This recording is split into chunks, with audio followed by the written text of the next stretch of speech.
戀啦，定係熱戀緊啊？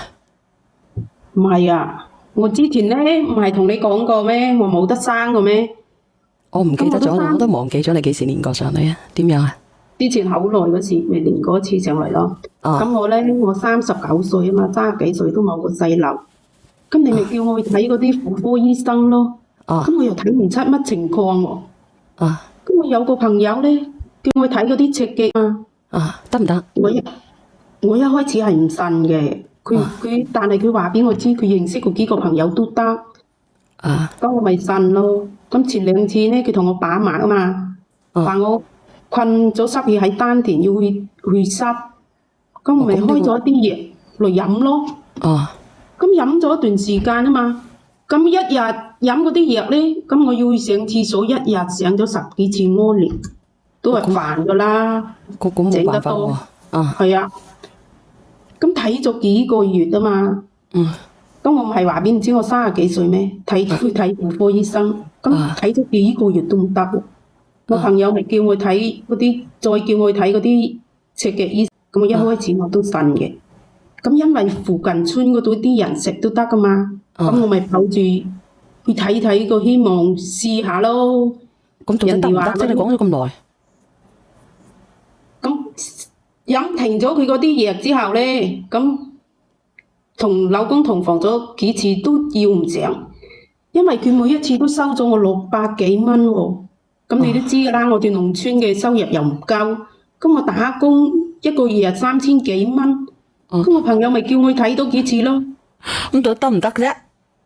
咁唔得啊！咁佢話睇病有過程，叫我冇心急喎，都要有辦法嘅。咁我諗咗你做乜鬼啊？佢話都要有辦法嘅，有乜好辦法？咁我心裏邊咪睇到，心諗咪再睇多幾次咯。如果唔得，我咪唔去咯。咁你知有冇睇啊？有啊。你知唔知啊？嗰個赤腳醫生佢咪幫我把脈咯，話我丹田嗰度濕氣咪仲未去清，佢叫我剃咗嗰啲雜毛，我嗰度個雜毛有咁嘅。咁佢話就會幫吸嗰啲濕氣出嚟。咁一開始我係唔清楚佢乜意思啊嘛。佢叫我下次剃咗嗰啲雜毛揾佢。咁剃清咗之後呢，佢叫我去嗰間房嗰度吸濕氣喎。因為佢練氣功啊嘛，你都知㗎啦。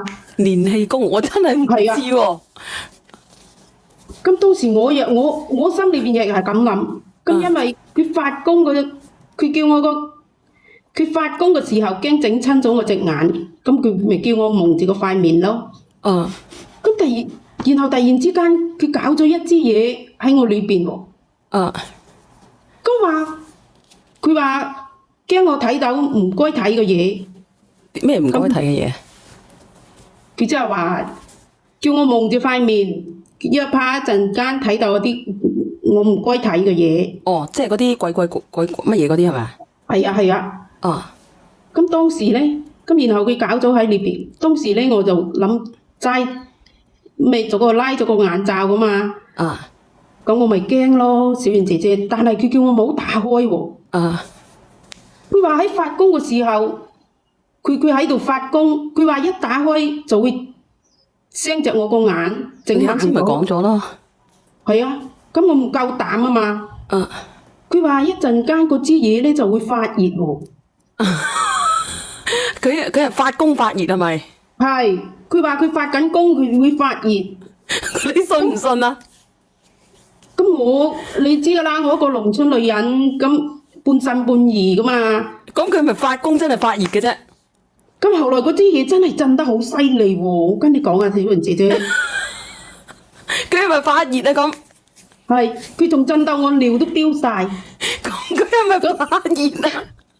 係啊。佢真係發熱。咁佢發熱嗰支嘢又震得好犀利，震到我尿都飆晒埋。咁當時我咪驚咯。咁拉開個眼罩睇下，咁我咪發現佢已經將佢自己嗰條鐵放咗入去咯。咁你點啊？咁當時我清醒過來嘅時候，佢已經喺嗰塊田已經播咗種子啦。阿姐姐，你咩學歷㗎？我想問下你。我學歷我又唔夠啊嘛，所以嗰時半信半疑，又好似心又急，想要個細蘇蝦啊嘛，細路啊嘛。啊嗰個死渣男咧，佢就呃咗我個身子，仲威脅我，話我如果再鬧嘅咧，佢就將我個視頻放出去喎。啊咁你知啦，佢屋企我又唔知道佢屋企裝有監控喎。當時我咪非常之難受咯，啊又驚喎。咁本來我咪當做咗一個噩夢算啦，畢竟人言可畏嘛，喺農村裏邊一啲人都係七姑八姨一種多嘴多舌嘅，咁我咪諗算咯。你唔辛苦嘅咩？你唔辛苦嘅咩？當時但係有電下嘅時候，你會唔會好辛苦啊？會啊，會好咁嗰時辛苦啊？諗住要個細路，你咁咪咁你當時真係會好辛苦嘅咩？係啊。會電咁嗰時咧，咁咪以為講但係嗰個死渣男佢話佢冇呃我喎，佢真係想同我哋吸嗰啲濕氣出嚟，佢有神功護體喎。佢係咪有神功講到呢護體啊？啲嘢，搞到我自己都好似有啲相信又唔信咁。咁問題係佢已經做咗啲對你不利嘅嘢啦喎，佢搞柒你喎。係啊，咁然後佢話嗰支嘢咧，佢治病嗰支嘢咧係真係會發熱啊嘛，咁我咪神咗佢咯。咁佢發熱，我問你，佢發熱咧，我話俾你知，佢擠咗電仔啊！我同你講，咁我蒙住個眼，我又唔知噶嘛，咁我又睇唔到。嗱，我話俾你知，你信我定係信佢啊？我想問下你啦。我梗係相信你啦。係，我話俾你知，佢肯定係擠咗電仔。我話俾你知，你冇見過啊？我唔知你有冇見過啊？我話俾你知，我唔見過啊，因為我都冇買過呢啲嘢，又唔聽講過，所以我咪覺得好奇咯。你唔係好奇，佢每一次都會發熱嘅係咪？係，唉，咁你真係危險咯。啊，呢個叫新嘅，咁你繼續講啊。你講下新。咁嗰時我咪神咗佢咯，咪按佢個要求，按佢個要求咧，每一次去睇病都蒙住個眼。咁後咁佢有冇來我咪，搞你先後邊？咁後來我咪有，但係後尾咧，我咪神奇自然咁有咗咯。我而家問你啊，你蒙住隻眼，你係幫佢發生咗呢啲關某係嘅，定係佢繼續用卡嘢嚟電你？佢係講，佢係要電。俾人 cut 咗落去係咪？倒數第一咪邊？即係點樣啊，姐姐？咁後尾我咪神奇自然咁有咗咯。咁係佢幫你有咗啊，定係你同你老公有咗？佢，因為嗰時佢第呢個腦碎事，我睇嗰時咧，佢就已經佢又搞咗我一兩次噶啦。即係點啊？即係我知道咧，嗰個蘇蝦係佢嘅，唔係我老公嘅。咁佢咪搞咗你一次啫咩？佢搞咗我兩次啊！啊，咁你知道係佢，咁你而家想點啊？你而家嚇？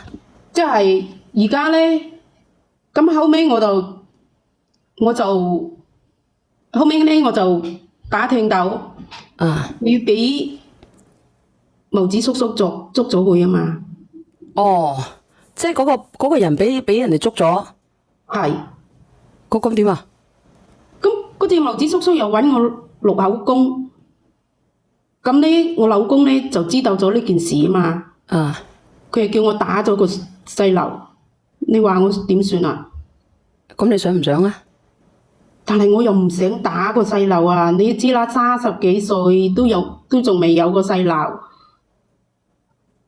咁你老公有冇去睇過佢有咩問題啊？佢叫佢去，佢又唔睇，佢就係叫你去咁我而家睇。問你一個問題，個赤腳醫生靚唔靚仔㗎？唔係幾靚仔㗎，會唔會好核突？即係比上唔足，比下有餘嗰種咯。咁你睇下華哥靚定係佢靚？嗰個天華天華，嚇？都差唔多㗎。天華靚定係佢靚？就係天華哥靚啲啦。啊，咁啊，咁應該都唔方好㗎咯，係咪啊？嗯。佢有大概幾大年紀啊？佢比我大咗3年啊嘛，哦，即係唔係好老嘅嗰個伯父。唔係好老嘅。咁啊，咁我咁樣好唔好啊，姐姐？你自己有冇能力養住呢個小朋友啊？能力咧，我就是如果要咗呢個小朋友咧，我就唔會得打工噶啦，就是等死咁噶啦。咁你外家人可唔可以幫你呢？因為你39歲啦，咁如果你話繼續同呢個男人嚇，直播間嘅朋友仔，如果俾你，你要唔要啊？你要唔要呢個細佬哥啊？快啲覆我啊！你知唔知睇評論啊，姐姐？你應該識㗎，你唔係第一次連我嘅。我梗係想，我當然想要啦。嗱，你睇我老睇，公叫唔要喎，佢話唔要喎，叫我打咗佢。你39歲㗎咯喎，你想唔想有後代先？快啲覆我啊！直播間嘅朋友仔，俾啲意見啊！啊，梗係想有後代噶啦。邊個但係結婚唔想你老公係有後代啫？抗拒呢個小朋友嘅。係啊！你哋話俾我知啊，要定係唔要啊？有好多人又話唔要，有好多人又話要。咁如果俾我揀啊，姐姐，俾我揀呢，我係我係要嘅。所以我咪諗要咯。即係如果俾我揀呢，我就要嘅。我個明啊意思都係要啊，我個意思都係諗要啊。畢竟我點解呢？因為我第一，我39歲，呢個小朋友嚟之不易。係咁但係你要有心理準備喎，你要改嫁喎。如果你老公唔要你嘅，個問題就係咁咯。你可以約你老公上嚟傾傾。約你老公上嚟傾傾，睇下佢願唔願意咯。如果你老公都大過你嘅，定係細過你嘅，定係同你差唔多年齡？佢同我哋都係差唔多年齡嘅。咁你約你老公上嚟啊，約你老公上嚟傾下。你而家得唔得閒啊？你老公 cut 咗落去咯。有冇啲專業人士嘅意見啊？有冇啲男人啊？有冇男人連上嚟啊？連翻上嚟啊！呢個姐姐。你個老公得唔得閒連上嚟嘅？我同佢傾傾。可以啊，你問下我同佢商佢。量下。嚇，嗱，我等你幾分鐘，你落去商量下，我連下一個。如果佢連上嚟嘅，你可以連上嚟問下。好嘅，好嘅。嗱，咁你試下嚇。好。我連下一個。